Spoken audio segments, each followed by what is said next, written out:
Welcome to the deep dive. Today we're jumping into a specific set of sources, match reports, stats, some facts, all centered around one Premier League game. That's right. It's Newcastle United versus Everton, May 25th, 2025, the final day of the season. And our mission here is pretty straightforward. We want to unpack what happened, what the sources tell us were the key moments, maybe some surprises, and the big outcomes from this specific match and its context. Yeah, drawing only from the material we have in front of us. Yeah. Setting the scene, it's match week 38. Always dramatic. Always. The report confirms the basic scoreline. Newcastle lost 0-1 at home, St. James's Park, over 52,000 people there. But like you said, that score, it doesn't tell the whole story, does it? Yeah. So the sources make it clear something much bigger was actually playing out, especially for Newcastle. Definitely. Okay, so let's get into the match facts first. What happened on the pitch, according to this report? Final score, Newcastle 0, Everton 1. Simple as that on the scoreboard. And the goal. That came pretty late, didn't it? 65th minute, yeah. Carlos Alcaraz scoring for Everton. Vitaly Mykolenko got the assist. Now, the report mentions the atmosphere, calls it a nervy afternoon. Which makes sense, right? Final day, lots potentially on the line. It says both teams struggled to create any clear openings early on. So, a bit cagey at the start, perhaps? Defenses on top? Seems like it. And the keepers were involved, according to the report. Nick Pope for Newcastle.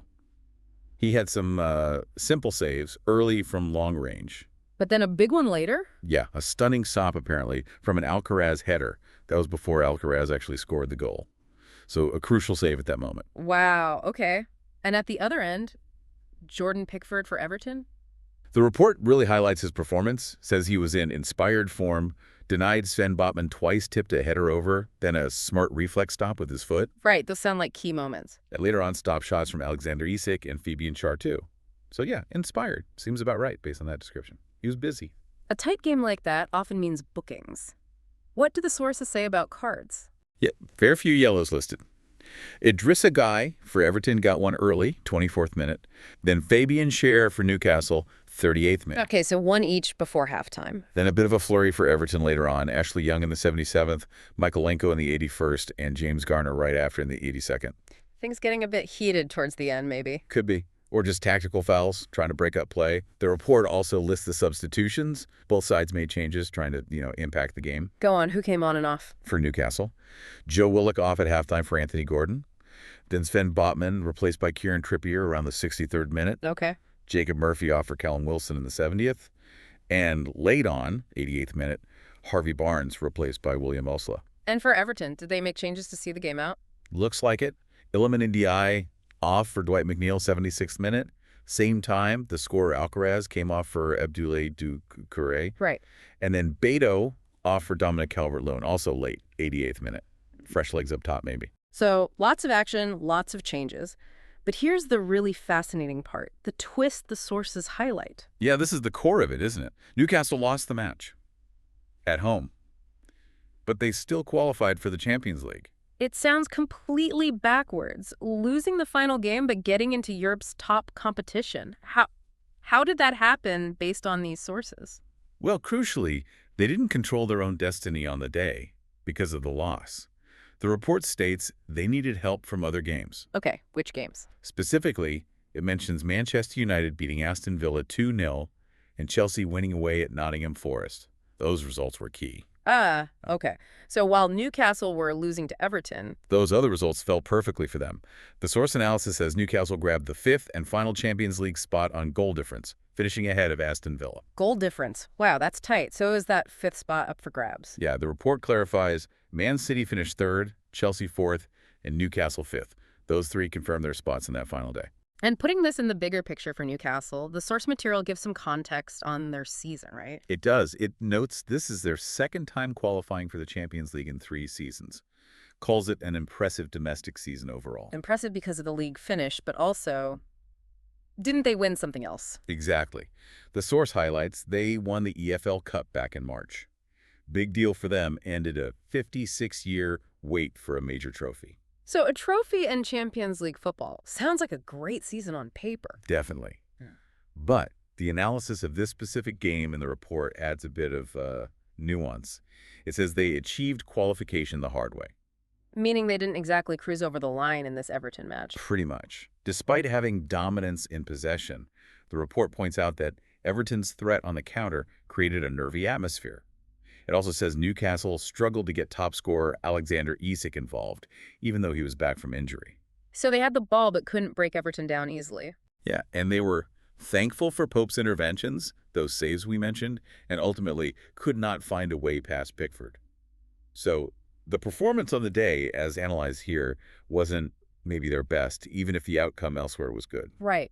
Let's flip the coin then. What do the sources tell us about Everton's perspective on this win? It wasn't just another game for them either. No, definitely not. The context provided is important. This match came just after their final, quite emotional game at Goodison Park. Yeah, they're moving stadium next season to the Hill Dickinson Stadium. Exactly. So maybe some thought they'd be, I don't know, emotionally drained or something coming into this. The report notes, many predicted the Toffees would crumble. But they didn't. Quite the opposite, according to this. It says they threatened to score on multiple occasions in the first half, even before they eventually did score. And their approach worked. Seems so. The analysis mentions their stern defense frustrated the anxious crowd, and obviously the goal silenced the home support. They could have even scored again. Calvert-Lewin had a shot saved late on. And the sources connect this win to their manager, David Moyes. Yes, it's framed as capping off a remarkable turnaround under Moyes in his second spell. What facts back that up in the material? Well, it reminds us he took over in January when they were way down in 16th, just a point above relegation. And this win was part of a run where he won 7 of his first 19 matches since returning.